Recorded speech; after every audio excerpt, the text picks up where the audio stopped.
네, 오늘은 부자들의 투자법에 대해서 좀 알아보려고 합니다. 이것도 뭐 기사에 나왔던 내용인데요. 어느 시대든 간에 부자들은 있죠. 예전에 우리나라가 뭐 근대화나 산업화되기 전에는 농경 시대였잖아요. 그래서 천석군이나 만석군, 즉 농지를 많이 소유한 사람들을 부자라고 우리는 일컬었습니다. 그 땅에서 벼를 뭐 천석을 수확할 수 있다, 만석을 수확할 수 있다, 이런 사람을 부자라고 생각을 했고요.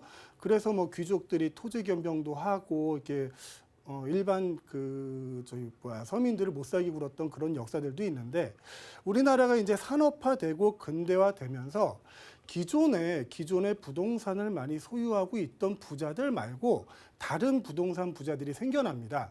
갑작스럽게 산업화가 되고 권력화가 됨에 따라서 정보의 불공정성이죠. 남들이 모르는 정보를 먼저 알고 먼저 부동산을 선점을 하고 또 되팔고 이런 투기꾼들이 많이 생겼었어요. 그때가 뭐 80년대, 뭐 90년대 초반까지 이랬던 것 같은데, 그때 이제 부동산 투기를 하면서 부를 축적한 사람들이 있고, 다른 한 부류는 이제 기업 집단이라고 봐야겠죠. 상품을 판매하거나 서비스를 판매함으로써 이제 현금 수익을 거둬들입니다. 그래서 그 기업들이 커지게 되죠. 그래서 그 그러니까 기업들 입장에서는 뭐 회사가 커지다 보니까 뭐 사옥도 지어야 되고 생산 시설도 늘려야 되고 그래서 이제 공장도 크게 짓게 되죠. 그리고 이제 물류 창고도 크게 짓게 되고 뭐 기숙사도 짓고, 이렇게 기업들이 이제 부동산에 투자를 하기 시작합니다. 결국은 현금을 많이 벌었던 기업들도 물론 생산 시설을 위한 투자지만 그 투자 시설도 또한 부동산 가격은 상승하거든요. 그럼 큰 유통시설들 같은 거 보시면 빨리 이해되실 거예요. 뭐 땡땡 마트 이런 큰 데 보면 대지는 굉장히 넓고요. 1층밖에 안 씁니다. 근데 거기에 이제 주차장만 2, 3, 4층을 올리게 되고, 넓은 대지가 시간이 지나면 또 그 부동산 가격이 상승하고 되팔고 딴 데로 가고, 결국 현금 자산을 많이 보유한 기업들 자체도 부동산을 소유함으로써 재산의 가치를 늘려갔다는 거죠. 자, 이 부자들은 대부분 예나 지금이나 부동산 소유를 하면서 자산을 늘려갔습니다. 그게 그럴 수밖에 없는 게, 제가 그림은 잘 못 그리는데 한번 그려볼게요. 우리나라 지도를 이렇게 한번 그려볼게요. 비슷한가요? 자, 여기는 이제 중국하고 맞닿아 있죠.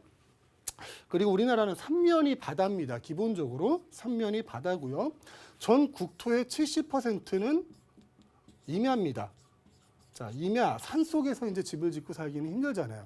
자, 그 중에서 또 30% 중에서 또 이제 뭐 저수지도 있을 수 있고 하천도 있을 수 있고, 사람들이 집을 짓고 살지 못하는 뭐 농경지 같은 것도 이룰 수 있고, 자, 그런 것들을 빼면 우리나라 전 국토에서 건물을 짓고 사람들이 모여 살 수 있는 이런 공간은 15%가 채 안 될 거예요. 이 15%가 채 안 되는 공간 중에서 전 국민의 반이 여기에 모여 삽니다. 수도권에. 자, 그러면 부동산 가격이 안 오를 수가 없겠죠. 계속 올라갈 겁니다. 자, 비단 우리나라만의 문제는 아니에요. 땅덩어리가 굉장히 넓은 미국도 마찬가지고요. 뭐 아시다시피 미국 대통령도 부동산 투자를 시작해서 개발 회사로 큰 부를 축적한 사람이고, 자, 신흥 시장이라고 보면 중국도 신흥 부호가 등장하면 그 중에 3명 중에 2명은 부동산 개발업자입니다. 뭐 그 옆에 인도도 그렇고요. 하물며 삼면이 바다이고 이것도 반 잘려 있고요. 그 중에 70%가 임야고 사람 살 수 있는 곳은 15% 정도밖에 안 되는 우리나라가 부동산 가격이 어찌 안 오를 수 있겠습니까? 여하튼 지금까지 역사적으로 볼 때 우리나라 부자들은 현금 자산을 보유하든 원래 부동산 자산을 가지고 있든 부의 기준, 자, 부자라고 부르는 척도의 기준은 부동산을 소유를 하냐 못하냐 이런 걸로 나누었다고 생각하면 될 것 같고요. 자, 좀 서론이 길었네요. 자, 그래서 지금의 부자들은 어떤 식으로 투자를 하는가에 대해서 좀 알아봤습니다. 자, 이거는 작년 거예요. 작년에서 이제 KB금융에서 조사를 한 건데, 자, 부자라는 기준이 그렇게 명확치는 않습니다. 근데 여기서 부자라는 기준은 금융자산이 10억 원 이상의 보유자를 대상으로 조사를 한 거예요. 자, 금융자산이 10억 원 이상이라는 거는 내가 바로 현금화할 수 있는 자금이 10억 원 이상이란 얘기겠죠. 그분들을 가지고 조사를 했는데, 자, 부자들이 꼽은 장기 유망 투자처 1위는 빌딩이나 상가였다. 자, 빌딩이나 상가라 그래서 뭐 거대하게 뭐 몇백억, 몇천억 이런 거 아니고요. 저번 시간에 제가 말씀드렸는데 잠깐 꼬마 빌딩 같은 거예요. 꼬마 빌딩이라는 기준이 좀 모호한데 대부분 한 50억 이하의 뭐 5층 이하, 그리고 개인이 소유하기 편한, 너무 규모가 큰 빌딩 같은 경우는, 업무용 빌딩 같은 경우는 법인이 소유하는 게 맞을 거예요. 그래야 회계 처리도 하기 쉽고 관리도 쉬울 테니까. 여기서 말하는 이제 꼬마 빌딩이나 상가. 자, 꼬마 빌딩의 종류도 참 여러 가지가 있었죠. 그 통틀어서 꼬마 빌딩 하면 얘기하는데, 일단 뭐 사무실로만 쓸 수 있는 오피스 빌딩이 있었고요. 그리고 상가로만 되어 있는 상가. 그리고 상가하고 주택하고 같이 되어 있는 상가주택. 그리고 여러 세대가 모여 사는 다가구 주택. 다가구 주택도 꼬마 빌딩 범주 안에 들어가고요. 또 우리가 아는 빌라 있잖아요. 총 한 8세대 정도 되는 이 빌라. 이 빌라도 한 명이 소유를 하게 되면 이것도 꼬마 빌딩의 범주에 들어갈 수 있습니다. 이런 게 전부 다 수익형 부동산이거든요. 자, 이런 꼬마 빌딩이 부자들이 꼽은 장기 유망 투자처 1위랍니다. 자, 부자들의 총 자산 포트폴리오를 한번 살펴봤어요. 이 부자들은 재산이 어떤 식으로 형성이 돼 있나? 그중에 61.6%가 부동산 자산이었어요. 자, 금융 자산은 35%밖에 안 됩니다. 내 재산이 10억이 있다 그러면 6억 1천만 원은 부동산 자산이었다는 거죠. 그만큼 부동산이 안정적이고 가치 상승 확률도 높은 투자처였다는 얘기입니다. 자, 자산 중 부동산 자산 포트폴리오를 봤어요. 부동산 자산만 보는 겁니다. 금융자산 뺐고요. 자, 그 중에서 빌딩하고 상가가 1위였습니다. 24.8%. 그 다음이 거주의 주택, 그리고 거주주택, 토지 임야로 나눠지는데 이거는 2019년 조사예요. 19년 조사인데 만약에 이전에 조사를 했다면 좀 결과가 달랐을 것 같아요. 자, 빌딩하고 상가가 아마 2위쯤 했을 거고요. 이 거주의 주택이 1위였을 것 같습니다. 예전에는 아파트가 최고의 투자처였어요. 가장 안전하고 가격도 많이 오르고 황금성이 제일 좋았어요. 내놓으면 빨리빨리 팔릴 수 있는 그 황금성이 제일 좋아서, 그러니까 1가구 2주택자 이상들이죠. 지금 말하면 이제 거의 투기꾼으로 몰리고 있는 다주택자, 이분들이 부동산 자산을 많이 가지고 있었던 거죠. 그 부동산 자산 1위가 아마 아파트였을 텐데 19년에 조사를 하니까 자, 빌딩하고 상가가 1위가 됐습니다. 그만큼 지금 주거용 주택에 대해서는 규제가 많이 가해지다 보니까 그만큼 투자의 메리트가 떨어진다고 봐야겠죠. 다만 금액적인 문제, 경제적인 문제로의 메리트가 떨어지는 건 아닐 거예요. 사회적으로 내가 사는 집 외에 다른 집을 가지고 있으면 그냥 투기꾼이 돼버립니다. 현재 뭐 이렇게 조장되고 있으니까요. 그리고 내 집이 9억이 넘어가는 고가주택이 되면 또 투기꾼이 돼요. 나는 가만히 있었는데 가격이 올라간 건데. 뭐 이런 식으로 지금 규제가 많이 가해지다 보니까, 그리고 사회적 인식이 변하다 보니까 수익형 부동산인 빌딩과 상가 쪽으로 자산가들의 눈이 많이 돌아가고 있다. 많이 그쪽을 찾고 있다. 자, 이 빌딩이나 상가, 그리고 아까 뭐 잠깐 물건 설명드렸던 수익형 부동산들은 가장 첫째 목표가 임대 수익입니다. 자, 임대 수익.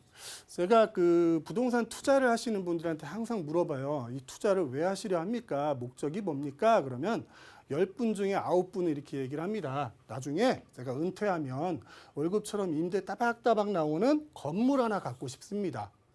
10분 중에 9분은 그렇게 얘기를 해요. 그래서 이 건물에 대해서 지금 설명을 드리는 거예요. 자, 이 건물의 첫 번째 목적은 임대 수입입니다. 은퇴 후에 자녀들한테 손 안 벌리고 내가 뭐 내 생활비 넉넉하게 벌어 쓸 수 있고, 그 다음에 시세 차익이죠. 자, 이 시세 차익이 상가 건물에 대해서 뭐 이렇게 중요하게 느껴지지 않으실 분들도 계실 거예요. 근데 이 상가 건물, 이 꼬마 빌딩 같은 경우는 지어질 수 있는 자리가 굉장히 한정적입니다. 그리고 대부분의 건물이 그 땅에서 질 수 있는 용적률을 최대로 올려서 짓는 그런 건물들이에요. 그러다 보니까 다른 지역에 그와 비슷한 건물들, 즉 대체할 수 있는 대체재가 나오기 힘듭니다. 그만큼 희소성이 높아진다는 얘기죠. 그러면 시세 차익은 점점 더 커지겠죠. 근데 시세 차익이 그냥 생기는 건 아니에요. 이 상가 건물을 꼬마 빌딩을 내가 만들어야 됩니다. 어떻게? 임차인이 잘 들어올 수 있게. 그걸 우리는 리모델링이라고 부릅니다. 한번 지어놓고 30년, 40년 그대로 가져 있으면 그 건물은 감가상각이 되기 때문에 건물 가격은 계속 떨어지게 돼 있는 거예요. 다만 땅값만 올라가게 돼 있는 거죠. 근데 리모델링을 통해서 그 건물 자체의 값어치를 올려야 됩니다. 그게 꼬마 빌딩 투자의 핵심인 거죠. 자, 다음 장을 보시면 꼬마 빌딩 가치를 올리는 리모델링 방법이에요. 가장 일반적인 거예요. 가장 일반적인 거. 자, 옛날에 지은 건물들, 뭐 4층, 5층짜리 건물들은 대부분 계단이었어요. 계단으로 올라가는 거죠. 짐 한 번 옮길래 그냥 땀 뻘뻘 흘리고 화장실 한번 가려면 참 힘들게 찾아가고 그런 데였는데 여기서 엘리베이터를 설치하면 됩니다.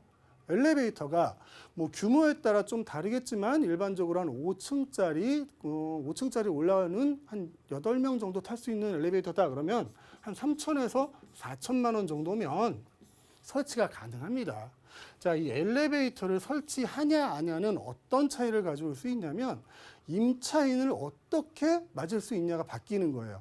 자, 엘리베이터가 있는 건물, 깨끗한 건물 그런 곳에선 대부분 대규모의 임차인이 들어와요. 번듯한 임차인이라고 말할 수 있죠. 사무실도 들어갈 수 있고 자재로 옮기기 편할 수도 있고 또 상가가 들어온다고 해도 손님을 많이 맞이할 수 있는 그런 조건을 가진 임차인이 들어오게 됩니다. 자, 임차인이 소득이 증대되면 어떤 게 올라갈까요? 임대료가 올라가겠죠. 임대료. 자, 내가 엘리베이터를 설치해서 건물의 값어치를 올려놨더니 임차인이 더 좋은 사람이 들어와요. 현재 임차인보다. 그랬더니 임대료도 올라가요. 꼭 먹고 알 먹고죠. 이것도 건물 값어치를 올리는 가장 기본적인 거예요. 자, 두 번째 같은 경우는 뭐 1층 외벽 제거 및 뭐 통유리 교체 이런 건데 리모델링을 하면서 뭐 예를 들면 가로수길을 예를 들 수 있을 것 같아요. 옛날에 가로수길은요, 뭐 철물점이나 세탁소 이런 거 있는 그냥 평범한 길이었어요. 평범한 길이었는데 임차인들이 다니면서 거기서 이제 커피숍을 할 수 있거나 카페를 할 수 있는 곳을 찾는 거예요. 그러다 보니 임대인이 리모델링을 합니다.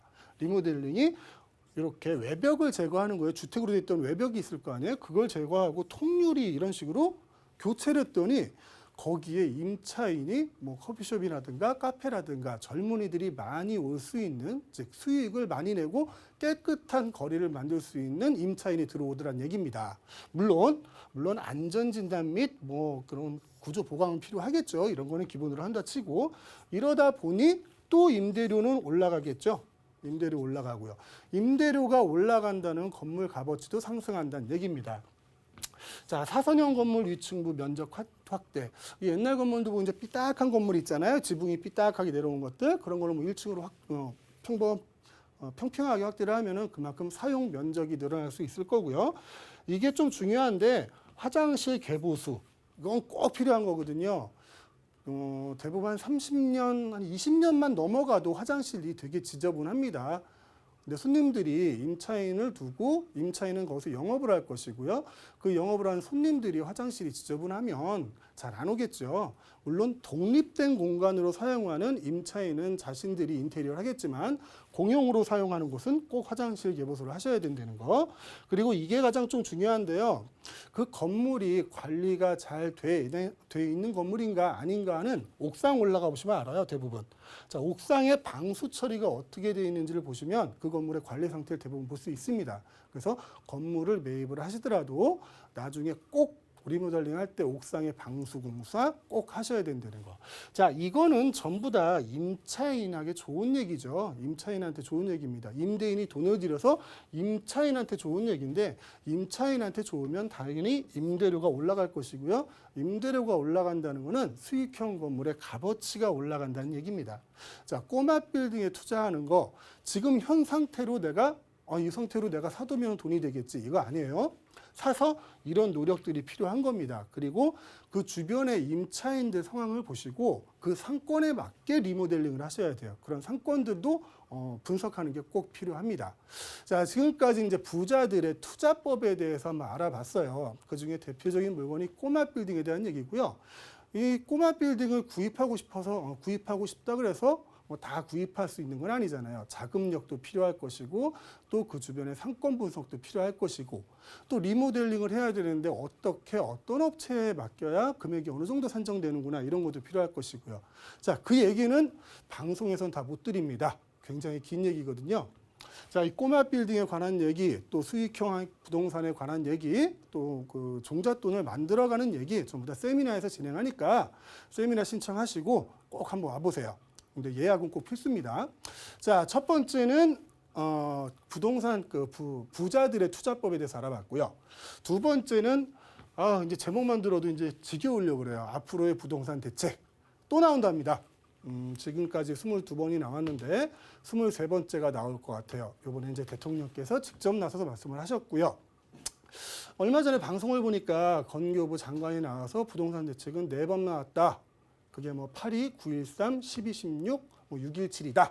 라고 얘기를 하는데 여지껏은 이런 경우였어요. 시장하고 정부하고 서로 싸움을 해가는 겁니다. 시장하고 정부하고 만약 복싱 경기라고 치면 훅이 4번 들어온 거예요. 큰 훅이 4번 들어온 거고 나머지 뭐 잽이나 스트레이트로 계속 맞아갔던 거죠.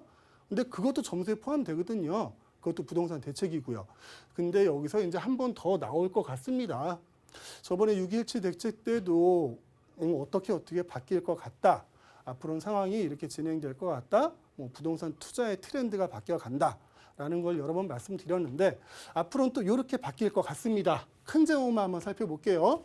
자, 대통령 지시에 따른 부동산 추가 대책 예상 방향입니다. 자, 이건 예상 방향이지 꼭 이렇게 된다는 얘기는 아니고요. 부동산은 정책을 예상해서 내가 행동을 취하면 안 됩니다. 그러면 큰 낭패를 볼 수가 있어요. 정책이 나온 다음에 그게 완전히 픽스된 후에 그때 확인하셔도 늦지 않아요. 자, 첫 번째 실수요자 생애 최초 구입자 전월세 거주 서민 부담 확실히 줄여라라고 그 얘기를 했대네요. 그랬더니 생애 최초 신혼부부 특별공급 비율을 상향 조정하고요. 신혼부부 특별공급의 자산기준 도입도 검토한다. 이런 대책을 내놨어요. 자, 실소유자 생애 최초 구입자 전월세 거주 서민을 위한 대책이 청약만으로 이루어진다는 거죠. 청약에 대해서 그것도 생애 최초 신혼부부 특별 공급 비율을 상향 조정한다. 또 특별 공급 비율을 뭐 상향 조정한다. 이런 얘기인데, 자, 특별 공급이라는 거는 전체 분양 물량 중에 굉장히 작은 부분이죠. 그 작은 부분에서 생애 최초 신혼부부들 그리고 뭐 신혼부부 특별 공급의 자산 기준 뭐 이건 아니구나. 생애 최초 신혼부부들이 경쟁을 하라는 얘기예요. 또 여기서 경쟁을 해요. 재수 좋으면 탈 수 있겠죠. 재수 없으면 못 하는 거고요. 근데 이거는 20대, 30대 얘기죠. 전월세 거주하는 서민들은요. 만약에 이분이 40대라면. 40대라면 어떻게 해야 될까요? 자, 이분은 실수요자가 아닌가요? 전월세 거주하는 서민 아닌가요? 이분들이 주거 안정을 하기 위해서는 집을 사기 쉽게 해요. 쉽게 해야 됩니다. 그중에 제일 좋은 방법은 대출 규제를 줄이는 거예요. 다주택자들한테만 규제하면 되잖아요. 왜 모를까요? 전문가들이 그렇게 오랫동안 얘기하고 공급을 늘려야 된다고 얘기를 하는데 좀 여담 한마디 할게요. 우리나라에서 부동산 시장이 가장 안정돼 있던 때가 언제냐면 모든 전문가들이 얘기를 하죠. 노태우 정권 때랍니다. 노태우 정권 때 토지 공개념이라는 그 개념이 처음 들어왔고요. 200만 호 건설 계획을 세웠어요. 200만 호. 그때 전국의 주택이 620만이었답니다. 620만인데 200만 호를 건설해버린 거예요. 5년 동안. 변기 만드는 그 제조업체가 24시간 풀로 돌려도 물량을 다 못 댈 정도로 그렇게 공급이 많았다는 거죠. 결과는 어떻게 됐냐면요. 이전에 뭐 13%, 뭐 15%, 많게는 30%까지 올라가던 집값이 노태우 정부 때는 5% 하락을 했습니다. 나와 있잖아요. 공급을 늘려야지 집값은 안정될 수 있다는데 왜 자꾸 사지 마라만 하는지 모르겠어요. 자, 이 나머지 내용들도 할 얘기가 참 많은데 아직 확정되지 않은 얘기니까 뭐라고 지금은 말씀을 안 드릴게요. 하지만 역사적으로 증명된 사실이 있지 않습니까? 그리고 수많은 전문가들이 얘기하는 사실이 있어요.